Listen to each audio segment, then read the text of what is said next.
Good morning, good afternoon, and good evening, participants. Firstly, I'd like to thank Canada and the European Commission for inviting UNESCO to be a participant in this very important conference, international conference on research infrastructures. What I would like to do is just very briefly share with you some of the experiences of UNESCO in research infrastructures and the role of UNESCO on the contribution to research infrastructures.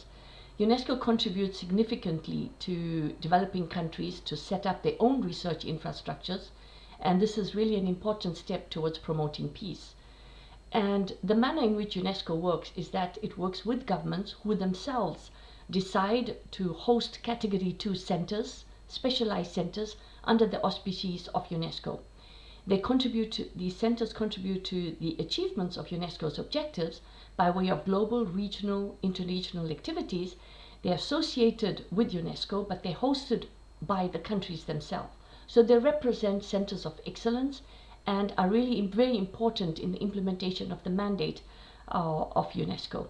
Today we have over 80 centers in science across the world, and they are partners which span the natural sciences, natural resource management, water sciences, climate change, biodiversity, and also the basic and engineering sciences. So I'd like to share with you a few examples of how they're contributing to contributing to building capacity, scientific collaboration, scientific diplomacy among countries and nations, but also how they contribute to addressing societal problems by providing actual on-the-ground services to societal problems.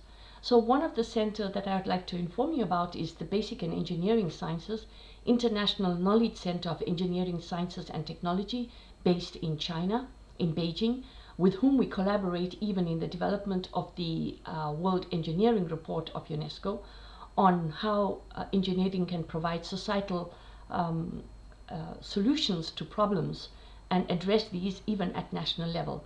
We produced recently the World Engineering Report, which was launched on the 4th of March with the Center and the World Federation of Engineering Organizations. So the Center is really a digital hub for data processing and exchange on climate science. Another center I'd like to inform you about is SESAME, SESAME, which stands for the Synchrotron Light for Experimental Science and Applications.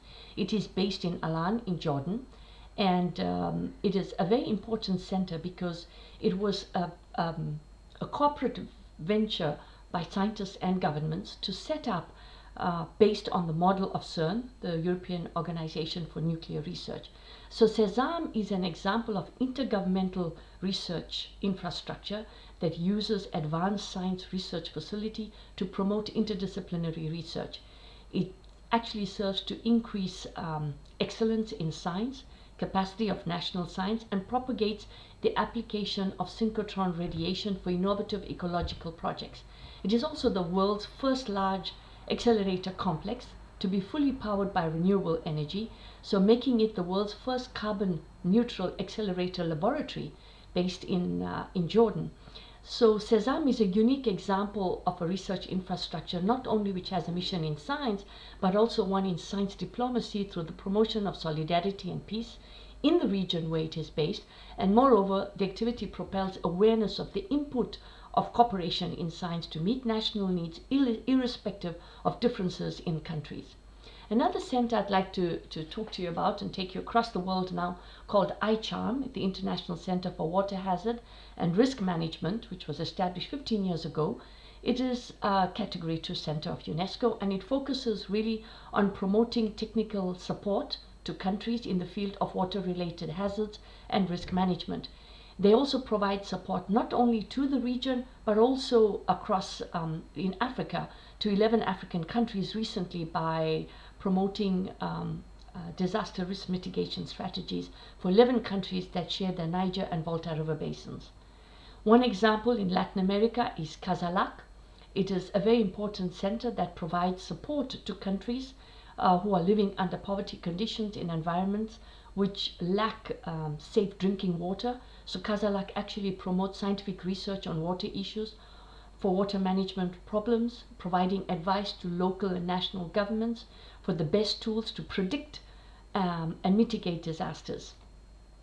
It also promotes collaboration among scientists, technicians linked to water management to ensure that the countries have systems to cope with water shortages. One last center I'd like to talk to you about is called ERAIFT, ERAIFT, which is a training school for integrated management of tropical forests based in the Democratic Republic of Congo in Kinshasa. And it is actually involved in the training of the new generation of scientists and decision makers to understand ecosystem approach for forest management in Africa. So these are some examples of research infrastructures under the mandate of UNESCO, under the auspices of UNESCO, promoting international scientific collaboration in different areas of UNESCO's work. I'd also like to share with you very briefly the UNESCO recommendation on open science. UNESCO was mandated by the governments in November 2019 to elaborate a recommendation on open science. After an extensive, inclusive, participatory process, we now have a draft text which was approved and endorsed by the member states in an intergovernmental meeting on the 11th of May. This UNESCO recommendation on open science actually aims to promote collaboration, scientific collaboration, and it would be a game changer to ensure that no one is left behind, to reduce the knowledge and digital divide among nations. And in the open science recommendation is a section dedicated to open science infrastructures and refers to the shared research infrastructures to promoting collaboration among researchers, among governments, but also among institutions. It provides some broader guidelines on how the open science infrastructures can actually are often the result of community building efforts and are really crucial for long-term sustainability and promoting collaboration. The benefits are enormous, and we have seen this through our research infrastructures here at UNESCO, and we therefore look forward to working with you, and thank you for giving us a chance to present to you some of our initiatives and activities in this domain. I thank you very much. Thank you.